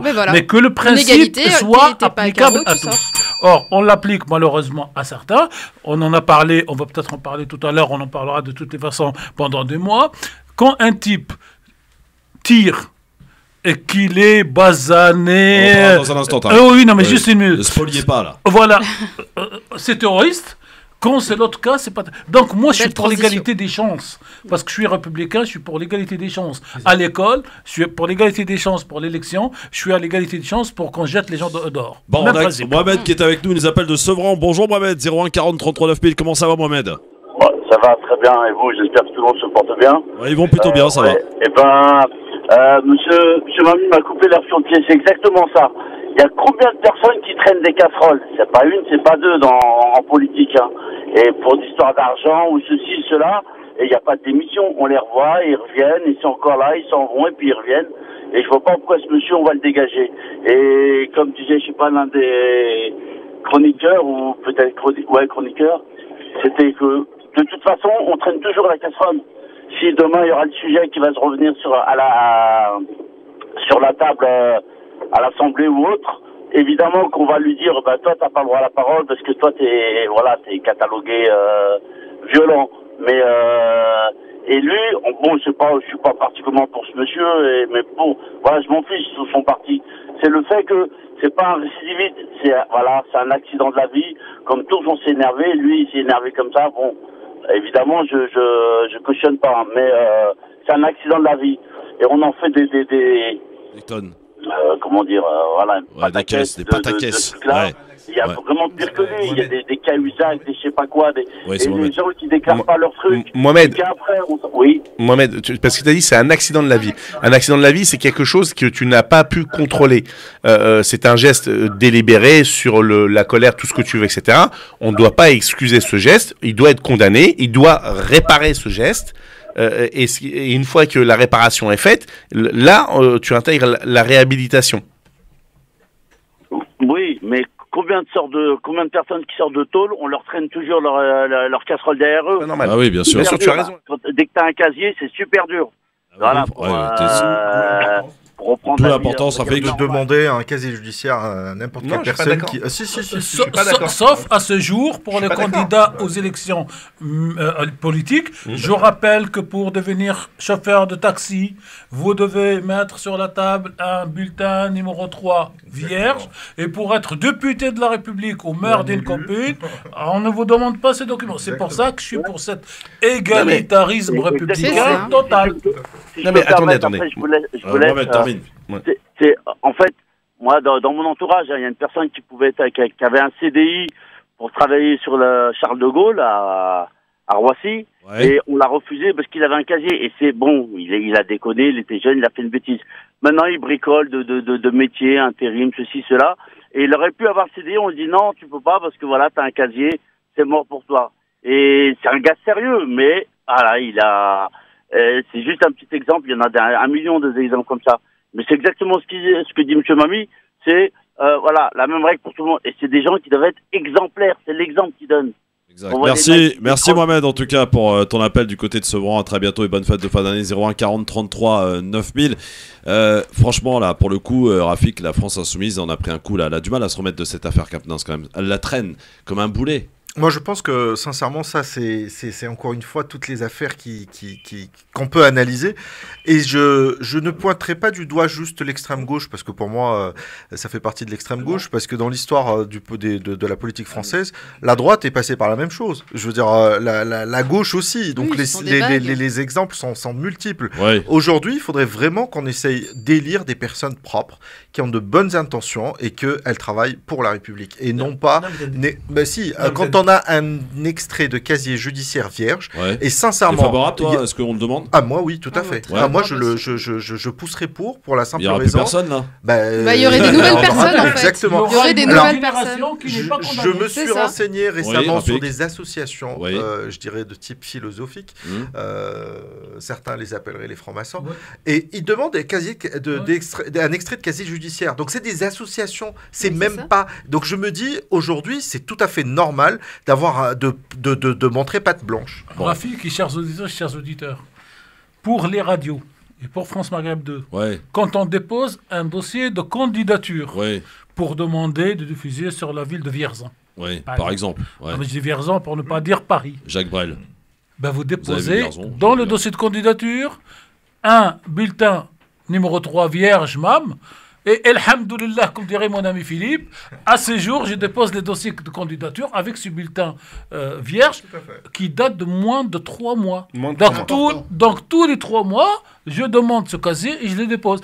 Et je trouve pas ça, j'allais dire... Bon il doit bien y avoir des patrons de radio véreux un peu, non? Alors comment ils mettent la secrétaire en ombre, quoi. Voilà, quand ils sont véreux, ils se retirent de la présidence. Non, mais comment a fait Pierre Bélanger de Skyrock? Ah oui, tiens, bonne question. Oui, il a été condamné, lui. Oui, il a été condamné, mais il n'a pas le statut de gérant. On est d'accord. Ah oui, d'accord. Ah, ils sont malins, comme quoi. Anis est avec nous au 01 40 33 9000. Anis, bonsoir. Oui, bonsoir Christophe, merci de m'accueillir. Bonsoir à tous. Écoutez, moi j'ai quelques anecdotes. Effectivement, vous faisiez référence tout à l'heure à des professions qui interdisent l'accès à des personnes qui ont été effectivement condamnées. Mais pour beaucoup moins que ça, j'ai eu l'occasion moi-même d'aider à titre gracieux plusieurs de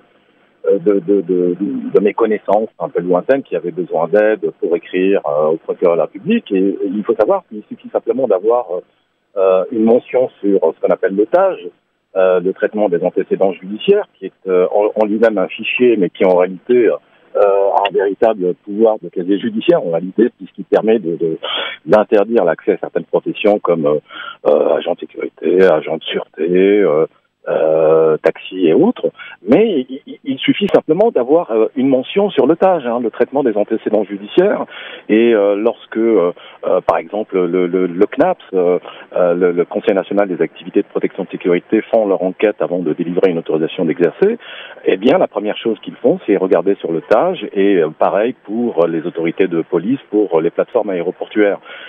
Donc bon, c'était pas ma spécialité, c'est pas ma spécialité. Bon, je suis juriste de formation, il m'arrive d'aider par-ci par-là, puisqu'il faut faire des recours en effacement sous forme de requête au procureur de la République pour demander donc l'effacement d'une mention sur le TAJ, le traitement des antécédents judiciaires. Et effectivement, il y a pas mal de gens qui peuvent être lésés et se voir interdire l'accès à des professions réglementées. Donc ça, c'est un premier point. Et deuxième point, vous avez évoqué tout à l'heure l'état de droit, la démocratie. Permettez-moi, Monsieur Mami, de ne pas être d'accord avec vous. Nous ne sommes pas aujourd'hui dans un état de droit. Un état de droit, c'est justement, et vous le disiez tout à l'heure, puisque vous êtes égalitariste, c'est le droit qui s'applique de la même manière à tout le monde. Or, il faut savoir qu'il y a eu à plusieurs reprises un deux poids et deux mesures concernant nos élus. Sachez par exemple. Il a pas dit le contraire. Il a dit qu'il était pour une société égalitariste. Il a pas dit que tout fonctionnait bien et qu'au contraire, on était dans un état de droit parfait. C'est pas ce qu'il a dit, Yanis. Non. Ouais. Écoutez, j'ai bien entendu. Il a pas dit qu'on était dans un état de droit parfait. Il a dit que nous sommes dans un état de droit. Moi, je dis que non. Moi, je dis qu'on n'est pas dans un état de droit. Voilà. Tarek Mami, on est dans un état de droit ou pas? Je n'ai pas dit cette phrase. Alors là, comme il est juriste, je suis même avocat de formation. Attends, bouge pas, Anis, on laisse les gens s'exprimer. Tranquille, tout va bien se passer, t'inquiète pas. Voilà, comme dit Darmanin. Excusez-moi. Alors, comme il est juriste, moi je suis avocat de formation et d'inscription. On est en France dans un état de droit. Reste que pour la boutade, Coluche dit que les hommes politiques font 4 ans de droit et tout le reste de travers. Voilà. Par contre, je tiens à dire que moi, je suis un égalitariste républicain total et je veux que quand on change le prénom dans un dossier, dans une procédure au tribunal, on devrait même plus mettre les noms à la limite pour les juges et que ça devient M et M, on ne sait pas si c'est Mathieu ou Mohamed, pour qu'on puisse juger en conséquence. Je suis pour cet égalitarisme-là. J'aurais dû vivre du temps de Robespierre et quelques autres, même si je devais perdre la tête derrière, mais je suis contre la politique en général à géométrie variable. Je dis qu'aujourd'hui, et j'assume, que M. Fabius et M. Juppé, droite, gauche, n'ont pas leur place au Conseil constitutionnel pour dire le droit pour des autres. Voilà, j'espère qu'on est d'accord. Tout à fait. Nous ne sommes pas dans un état de droit pour la simple raison, c'est que le droit ne s'applique pas à tous de la même manière, puisqu'il y a les exemples ne manquent pas, le pass sanitaire, la vaccination obligatoire qui n'était pas obligatoire à l'Assemblée nationale et au Sénat pour nos élus. Il y a effectivement des gens qui sont recasés, qui font tout en fin de carrière malgré toutes les casseroles qui traînent au Conseil constitutionnel et autres. Il faut savoir d'ailleurs que le fils Fabius lui-même faisait partie du cabinet McKinsey, qui est chargé de définir la politique sanitaire du gouvernement. Absolument. Alors j'ai une boutade pour vous. Supprimant tous ces juges qui appliquent la loi à géométrie variable, foutons des robots qui, eux, n'ont pas d'état d'âme, et peut-être qu'on sera d'accord sur le concept. Des gens propres, peut-être, ce sera mieux. Non, mais il n'y en a pas, Christophe. Vous mettez n'importe quel bonhomme, vous mettez 10 bonhommes dans ces postes régaliens de responsabilité, vous en avez 2 qui vont garder la conscience, vous en avez 4, vous en avez 6, vous en avez 8, mais vous en avez toujours 1, 2 ou 3 qui vont tomber. Oui. Et donc, tant que c'est les hommes qui rendent justice, vous ne pouvez pas l'obtenir, sauf si la loi dit clairement, pour se présenter aux élections, à n'importe quelle élection, il faut un bulletin numéro 1. Et non pas numéro 3, parce que je rappelle que nous avons le bulletin numéro 3, le numéro 2 et le numéro 1. Et le numéro 1, il n'est accessible qu'à la police, et qu'à la justice, et qu'à la haute administration. Et parce que dans le bulletin numéro 1, on met tout, y compris si vous aviez fraudé au métro quand vous aviez 16 ans. Ah ouais. Et ça s'efface pas. Merde, Philippe, t'es dans la merde. Ah ben, tous, on est dans la merde. Merci beaucoup, Alice. Voilà, dans un instant, messieurs, dames, on va voir en tout cas ce que ça va donner cette affaire Captors, mais en tout cas, ça embête bien la France Insoumise pour le coup et la NUPES qui sont très embêtés avec cette affaire. Alors, on posera la question avec Sabrina Sebaï demain, tiens. On va voir si elle a signé cette pétition dans Le Monde hier. Je sais pas, vous avez vu son nom, on verra demain, tiens, avec elle. Dans un instant, évidemment, par rapport à la tuerie de Paris, la fusillade, comme indiquent les médias et les politiques, dites-moi une question toute simple. Est-ce que les attentats terroristes ne valent que pour les islamistes? C'est la question que je me pose et à laquelle on va tenter de répondre. Pour les musulmans. Je sais pas si c'est des musulmans qui font ce genre d'acte, sincèrement. Non. Mais bon, c'est une autre question. On y revient dans un instant. Ne bougez pas, restez bien avec nous. Ça va, mon Rafik? Yes, bon, à tout de suite. Restez avec nous. Le Grand Forum revient dans un instant sur France Maghreb 2. Le Grand Forum. Christophe. Et vous êtes bien sur France Maghreb 2 dans le LGF, le grand forum où l'on parle vrai. Ce n'est pas qu'un slogan ici entre 16h et 18h tous les jours sur France Maghreb 2. Qu'est-ce qu'il y a, Philippe? Non, on se fait recal. Comment on se fait recal? Qui par qui? Je voulais emmener Soraya en week-end, elle m'a dit. Oui, ça c'est le problème, ça on s'en fout. Ouais, ça ne regarde pas les auditeurs. Alors avant que nous parlions de cette affaire, je voudrais, si vous voulez bien, un peu de sagesse, s'il vous plaît, merci. Par rapport à cette question donc de la qualification de l'acte qui a été commis par cet homme, donc William Mallet, âgé de 69 ans, qui a tué 3 Kurdes. Philippe Mallet. Merci. Et pour le coup, donc, on en connaît un peu plus évidemment sur l'affaire, mais je voulais vous faire écouter à chaud, donc c'était lors du jour de l'acte en l'occurrence, la réaction du garde des Sceaux, Dupond-Moretti, qui prend beaucoup de précautions. Écoutez. C'est en deuil. La France est en deuil. J'ai tenu à rappeler la différence entre un crime raciste, par nature odieux, et un acte terroriste. La différence, c'est l'adhésion ou pas à une idéologie politique revendiquée. Bien sûr, vous le savez, je ne peux pas me substituer à l'autorité judiciaire et je ne veux pas, la loi me l'interdit, commenter une affaire en cours. Mais le garde des Sceaux est aussi garant du droit. C'est la raison pour laquelle j'ai tenu à rencontrer les représentants de la communauté kurde. J'ai également rappelé que le parquet national antiterroriste et le parquet de Paris étaient en contact permanent, que la qualification des infractions appartenait à la seule compétence de l'autorité judiciaire, exclusivement. Que cette qualification était susceptible de modification au vu des éléments que l'enquête et l'instruction révéleront. Éric Dupond-Moretti, donc le garde des Sceaux, c'était vendredi dernier, c'était à chaud, donc évidemment depuis ça a largement évolué.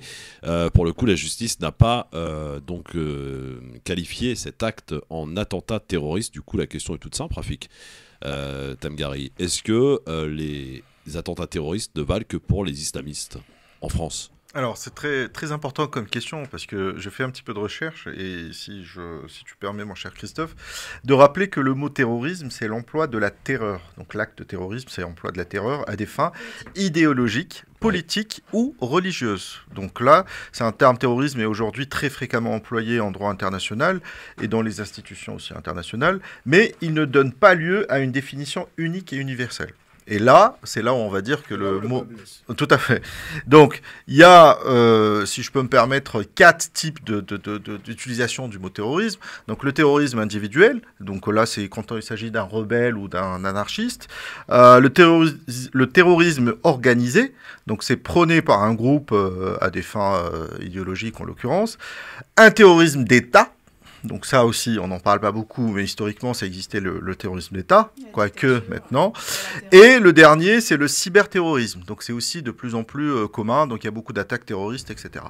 Donc je me dis que historiquement, là c'est la définition, donc terrorisme. Donc je me dis que là, aujourd'hui, dans ce que je viens de citer, si je parle de terrorisme individuel, donc c'est un rebelle ou un anarchiste, donc pour moi, selon ma définition, je dirais, assez carrée, le monsieur, je ne sais plus comment il s'appelle, M, il rentre dans ce cas-là, donc il est terroriste. Pour toi, donc c'est un attentat terroriste. Alors pourquoi la justice, parce que Dupond-Moretti nous dit, seule la justice a la possibilité de qualifier cet acte, donc en attentat terroriste si tel est le cas. Pourquoi ne le fait-elle pas alors? Qu'est-ce qui bloque? Parce que tout simplement, nous sommes...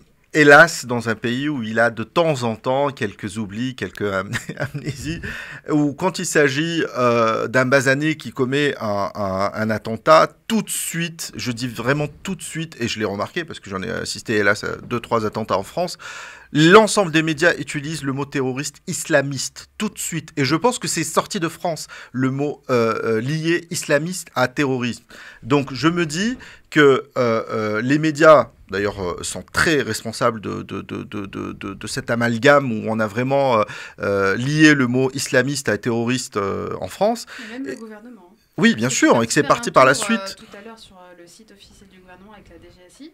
Et le terrorisme n'est lié qu'à l'islamisme, en fait. Alors qu'il y a d'autres attentats terroristes d'extrême droite qui sont, on en parlera tout à l'heure, qui existent en France. Et il n'y a aucune notion de ça sur le site du gouvernement. Alors là où je vais prendre le travail de l'historienne, donc si tu permets, toujours dans mes recherches, j'ai vu que le mot terrorisme a été utilisé pour la première fois dans l'histoire en 1798. Donc il apparaît pour la première fois dans le supplément du dictionnaire de l'Académie française, en France, donc le mot terrorisme. Et ça désignait un mode de gouvernement. Et que en 1800, Napoléon Bonaparte, donc lié à Rouet, c'était la période de la terreur, en fait, échappe avec Robespierre. Mais ça c'est tout récent. Donc je veux dire 1800, Napoléon Bonaparte échappe à un attentat à la bombe perpétré par des royalistes. Et du coup, ce geste est souvent désigné comme un premier acte du terrorisme moderne. Donc on va dire à partir de 1800 où on dit il y a du terrorisme. Mais sinon auparavant il n'y avait pas. Oui, bien sûr, je parle de l'histoire de la France. On est en France. Donc, après, j'ai cherché un petit peu dans l'histoire plus moderne, je dirais contemporaine. En 1980, il y a eu un très gros attentat à Bologne, c'est en Italie, où c'était exactement, ils appellent ça des mouvements néo-fascistes. Donc, ça existait des gros attentats. Donc, ça, c'est un premier attentat qui n'avait aucun lien avec l'extrémisme islamiste, comme on dit en France. Les Italiens étaient des grosses victimes de la population italienne, même en France. Le terrorisme islamiste est un concept récent. Tout à fait. Qui va dater donc à partir de 2 tours de 90. Exactement, ce que je vais dire. C'est à partir de 2001 en fait qu'on prend une certaine tournure. Même les années 90, je dirais. Parce que sincèrement, dans les pays du en Maghreb, Algérie, etc. On a vécu le terrorisme dans ce qu'on appelle la décennie noire. Tu l'as connu, oui, bien sûr, exactement. Et on n'a jamais parlé de terrorisme islamiste. On parlait juste l'État, quand elle communiquait, et je me rappelle, c'était des terroristes, point final. Donc c'était pas lié avec l'islamisme. Donc on ne liait pas une religion à un acte de terrorisme. Parce qu'ils avaient la même religion. Mais c'est pas que question. Non, ils n'avaient pas de religion, parce que pour les musulmans, ils ne sont pas islamistes. Et c'est des terroristes, point. Et parce que, est-ce qu'on appelle un terroriste chrétien celui qui a fait l'assassinat sur l'île en Suède? En Suède ou en... Je sais plus. En fait, aujourd'hui, ça va dépendre de l'objet, du pourquoi tu vas terroriser. Donc je continue les 2-3 dates qui m'ont vraiment marqué. Il y a eu l'assassinat d'Anwar Sadat, donc c'était un acte terroriste. Pour moi, c'est terroriste. Il y a eu à Beyrouth plus de 299 morts en 82. Il y a eu l'assassinat de Indira Gandhi, c'était aussi par ses gardes du corps sikh, donc elle qui était musulmane de mémoire. Indira Gandhi ou bouddhiste? Non, je ne sais plus. Bouddhiste. Elle n'a pas été tuée pour des raisons religieuses, mais pour des raisons politiques. Tout à fait. Mais, parce qu'elle était pro-musulmane. Mais après, on arrive à 2001, où là, tout le monde connaît les attentats du 11 septembre. Donc là, c'est beaucoup de morts, mais tout de suite, c'est lié à Al-Qaïda. Et bien sûr, il y a eu énormément d'attentats en Russie, des fois faits par des Tchétchènes, des fois faits par d'autres causes. Donc je me dis qu'il y a eu vraiment une amalgame dans ce mot terrorisme. Donc c'est là où je dis ma conclusion à moi, c'est que oui, il y a un acte terroriste. Et non, on ne lie pas terrorisme juste à islamiste, parce que l'histoire nous le rappelle, donc comme je l'ai rappelé, il y a énormément de dates.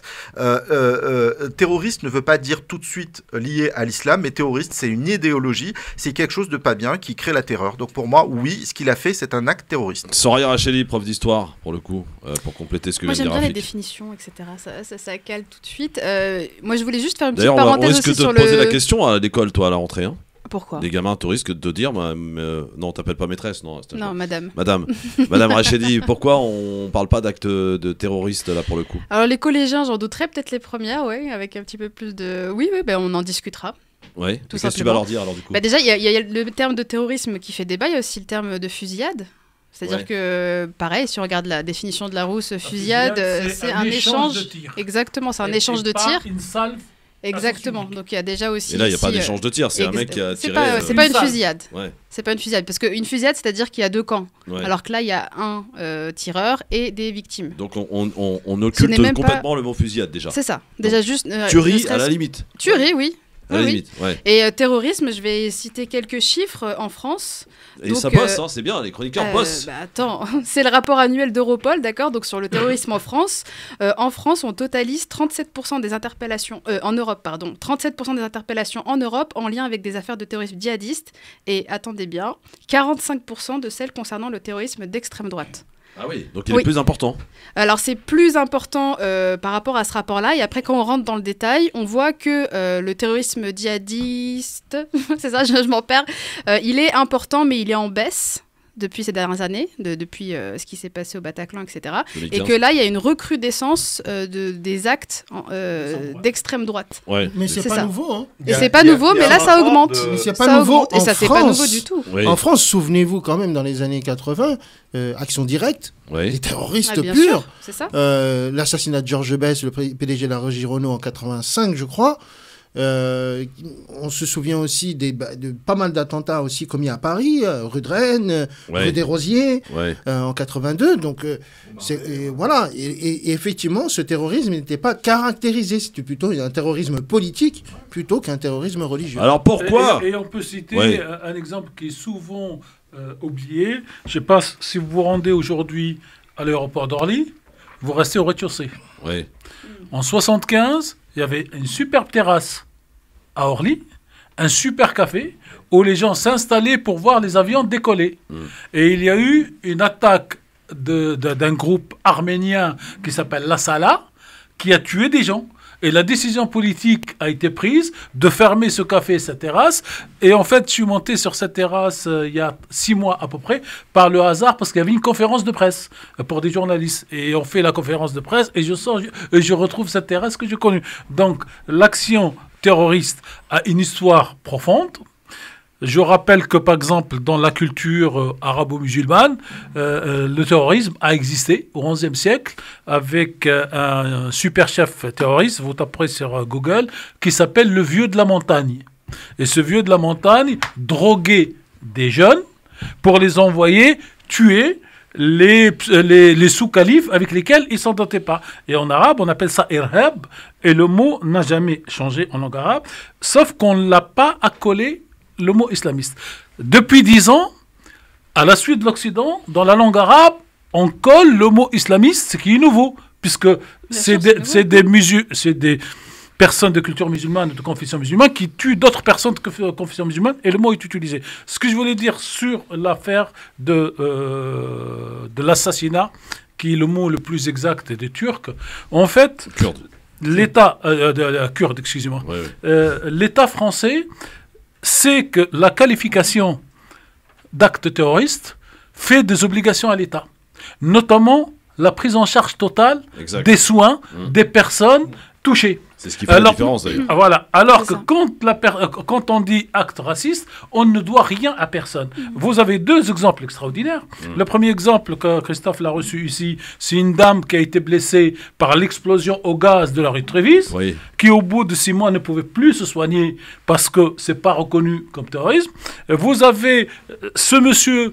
Quand il a attaqué l'année dernière, et ça n'a pas fait beaucoup de bruit, le camp de migrants dans le 12e, ça n'a pas été considéré comme un acte terroriste, alors que c'est les... Et donc aujourd'hui, en fait, l'État reproduit l'exemple de l'année dernière pour éviter cette histoire donc, de prise en charge. Et puis peut-être cerise sur le gâteau, les Kurdes assassinés en 2013, 3 femmes militantes. Leur procès... On a arrêté la personne qui a commis l'acte. Il a été condamné, il est mort en prison de maladie. Mais l'État français, à ce jour, ne veut pas ou refuse de communiquer les documents sous le sceau de secret défense parce qu'elle pourrait impliquer un service d'un pays étranger. Et donc, au-delà de cette qualification, il y a aussi les rapports internationaux qui font que la France, aujourd'hui, n'a pas envie d'avoir des problèmes avec Erdogan ou la Turquie. La Turquie qui vient de rappeler l'ambassadeur de France. Ce qui ne veut pas dire que la Turquie a fait ou n'a pas fait, mais c'est pour ne pas ouvrir cette porte. Et la règle juridique, puisque tout à l'heure Anis parlait de droit, aurait voulu, comme dans toutes les enquêtes policières, et notamment aux États-Unis, on ouvre l'arche, on ouvre terroriste, et quand on a les preuves, on enlève terroriste pour aller à raciste. En France, on fait le contraire, sauf que cette fois, ça ne marche pas. Juste Christophe, juste une petite parenthèse de terrorisme islamique. D'un point de vue mondial, c'est au Moyen-Orient et en Asie qu'il y a le plus grand nombre d'actes terroristes. On parle de 85% des personnes tuées dans le monde sont de confession culture musulmane. C'est ça, ça veut dire que les plus grandes victimes du terrorisme sont des musulmans avant tout. Philippe Bouriaki, sur le fait de cette question importante, finalement, on a eu des éléments de réponse avec Rafik, Tarek, Soraya, notamment. Terrorisme non masculin, gouverné par la terreur. Première définition. Deuxième définition, emploi systématique de la violence pour atteindre un but politique. Les actes de violence, attentats, destruction, prise d'otages, etc. Atteindre un but politique. Ce que je veux dire, c'est que William Mallet, c'est important de donner son nom, puisque lorsque c'est un nom à consonance... Je me pose vraiment la question, et sincèrement, je me pose la question, pourquoi ils n'ont pas voulu communiquer sur son nom, alors qu'il y avait le M partout, et je me dis que sur l'ensemble des autres terroristes qui ont été abattus précédemment, on a tout de suite eu mais ils ont changé ça par exemple, on a trouvé la carte d'identité. Il y a beaucoup de Philippe, ou quoi, c'est quoi cette alors, histoire? Philippe, vas-y. À ce moment-là, et 37. Et 37, excuse-moi mon frère, les autres ils ont raconté leur life, je suis assez zen moi, j'ai rien dit. J'interromps jamais personne. Alors, je disais que William Mallet a commis un acte terroriste déjà l'année dernière en s'attaquant à des migrants, et il a bien précisé le pourquoi du comment, qui voulait éliminer des gens étrangers la dernière fois. Cette fois-ci, il a donné les mêmes raisons dues à leur appartenance ethnique différente. D'ailleurs, il a demandé combien il en avait tué quand il a été interpellé. Voilà, donc le mec est complètement conscient de ce qu'il fait, et il était déterminé, et si demain on le libère et qu'on lui redonne notre arme, il va refaire la même chose. Ce type a commis un attentat terroriste raciste. Point. Il n'y a pas d'autre alternative à même enlever raciste, juste un non, abus, mais non, c'est important. Dans quel but il l'a fait? C'est pas un acte terroriste politique. C'est un acte terroriste raciste. Alors moi je dis pas terroriste islamique parce que mettre terrorisme et islam dans le même mot, c'est incompatible. Exact. C'est juste incompatible. Donc ne prenons pas les mots galvaudés par ceux qui ont voulu les créer dans ce but-là, parce que ils l'ont dénaturé. Le judaïsme, ce n'est pas la négation du... Non, c'est pas djihadisme. Le djihad, c'est le combat contre soi-même. Oui, mais dans ce cas-là... C'est un terrorisme politique. Je vais pas... Oui, mais à un moment donné... Par des extrémistes idéologiques. Oui, je suis d'accord, bien sûr, je suis d'accord. Les mots exacts, ils ont leur importance. Mais comment t'appelles un mec qui tue au nom d'Allah, en fait? Non, il tue pas au nom d'Allah, il tue au nom à lui. Bien sûr, mais William aussi, c'est un malade. Non, mais oui, bien sûr, ils sont tous malades. J'ai pas de souci avec ça. Vas-y, envoie la pub. Bah ouais, il a compris. Bon, Philippe, bravo. Et en plus, t'as bien résumé. Et t'as bien conclu, en tout cas, ce sujet très important. On va peut-être amener à en reparler. Mais bon, quoi qu'il arrive, ceci étant, voilà, donc il n'y a pas d'acte terrorisme reconnu. Et je crois qu'on a donné les éléments de compréhension pour le coup. Dans un instant, bam, FR3, on en parle. A tout de suite, ne bougez pas. Restez avec nous. Le Grand Forum revient dans un instant sur France Maghreb 2. France Maghreb 2. Nous avec Mam, la belle histoire, qui a écouté et qui nous fera d'ailleurs la conclusion de cette émission dans un instant lors de sa chronique de la belle histoire du jour. Et j'espère que tu vas bien tacler toutes ces personnes autour de cette table. Pour l'instant, évidemment, il est question de FR3, cher Mam, dont c'est la semaine anniversaire. C'est à toi de jouer la belle histoire des génériques.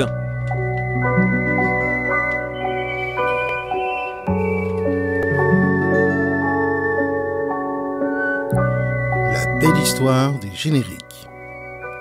Le cinéma sur la 3. Bonsoir et bienvenue sur la 3e chaîne. Dans quelques instants, nous allons vous conter l'histoire de 2 émissions particulières sur France 3, le cinéma de minuit et la dernière séance. Depuis près d'un demi-siècle, le cinéma fait partie intégrante de l'ADN de la 3e chaîne. Que ce soit des films d'auteur populaires ou des grands films d'époque, France 3 fait une place au 7e art depuis son origine. Quand la 3e chaîne naquit en 1972, le cinéma tient un rôle prépondérant dans la programmation. Mais c'est en 1975, à la naissance de FR3, qu'elle prendra tout son sens. En effet, depuis ses fonds baptismaux, France 3, FR3 est consacrée chaîne du cinéma et son cahier des charges lui permet de diffuser près de 208 films par an avec une diffusion d'un film chaque soir à 20h30. Mais cette programmation est perçue comme concurrence déloyale par les exploitants de salles de cinéma. Après négociation avec le représentant et le président de FR3 de l'époque, Claude Contamine, décision et accord sont pris de supprimer les cases du vendredi, samedi et dimanche soir et sur l'ouverture d'une case ciné-club le dimanche soir en seconde partie de soirée. L'accord est signé le 16 janvier 1976 et donnera naissance au cinéma de minuit créé par l'historien du cinéma Patrick Brion, directeur de l'unité cinéma de la 3. Et voici son générique.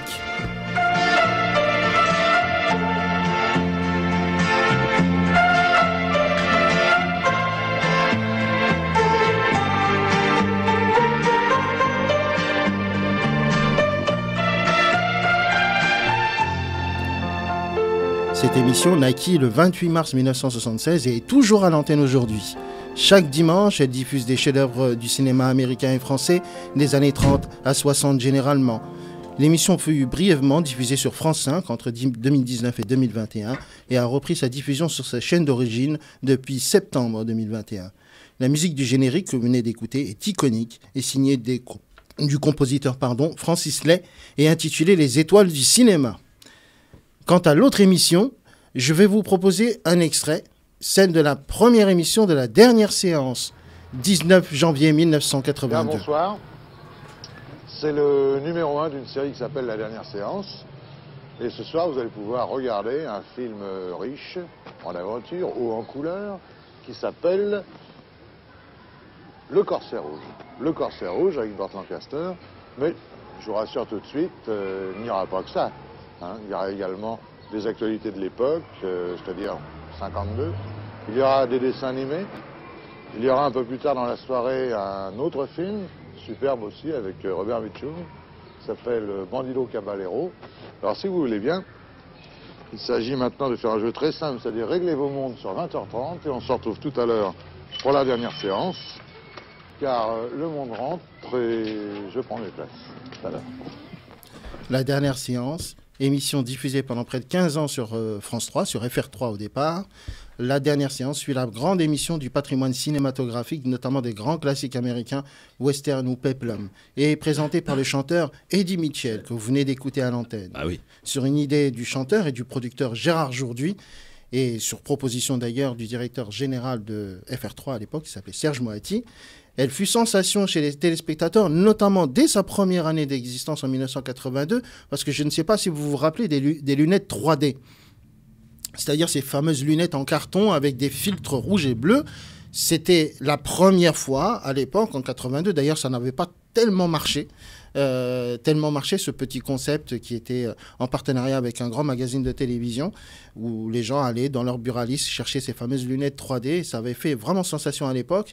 Et c'était justement à l'occasion d'un film qui s'appelait, je ne sais même plus d'ailleurs comment il s'appelait le film, je ne l'ai pas marqué sur ma feuille, mais c'était dans le cadre de la dernière séance de FR3.